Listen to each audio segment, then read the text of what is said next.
Today, we're looking at the 1,000 piece jigsaw Birds from Djeco, a toy and puzzle company based in France. I picked this up at a Saver store for $5 and I was immediately drawn by its unusual shoebox shape and modern graphic design. I particularly like how the blown up image of the puzzle wraps around the sides, giving you this nice, clean and pleasing profile for your shelf. The obvious drawback of this is you don't actually get to see the full puzzle image except in this tiny thumbnail on the back. However, they make up for this by including a full-size poster in the box. Now, I've done a few jigsaws with a poster before, but none have been an exact one-to-one size of the jigsaw. And it's the kind of thing where once you get it, you wish it was standard across the whole industry. It's a very useful thing to have, especially when you need to hide a missing piece, like I did. And I suppose you could even use it as a placemat and do the puzzle right on it, though I decided not to. Now personally, I find these vector-based artworks really pleasing both to look at and to solve as a jigsaw. And this piece by the British illustrator Owen Davey meets the mark on both of those counts.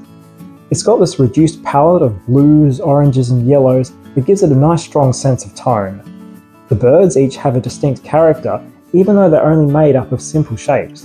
And there's a good variation in pattern across the puzzle, with even the patterns that do repeat on different birds having slight variations to signal where they belong.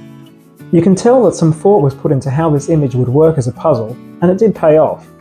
As I got familiar with the image, I could sort of tell from looking at a piece which bird it belonged to, which gave a nice sense of progression and momentum throughout the solve. On to the piece quality, and unfortunately I can't be as effusive about it. For starters, each piece is a standard 2 holes and 2 knobs shape, and while they do vary enough that I didn't have a problem with false fits, it did get a bit monotonous, and it does rule out shape shorting as a technique, though fortunately with this image there was enough variety that I never needed to.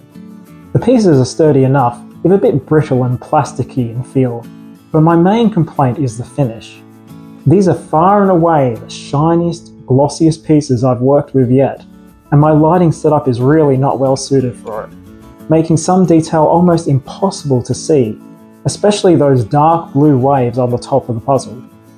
It never got impossible to deal with, but it was an obstacle to enjoying the puzzle I could really do without. The only other notable thing about these pieces is that the backing has this bold green pattern with the Djeco gecko on it. It's a nice touch, and I guess makes this count as a reversible puzzle if you wanted a real challenge. So to sum up, top marks for the packaging and the image, but the piece quality let it down a little, so I can only give it a 3 out of 5. Thanks for watching. Until next time, I hope you can find a quiet spot to do some bird watching. Take care.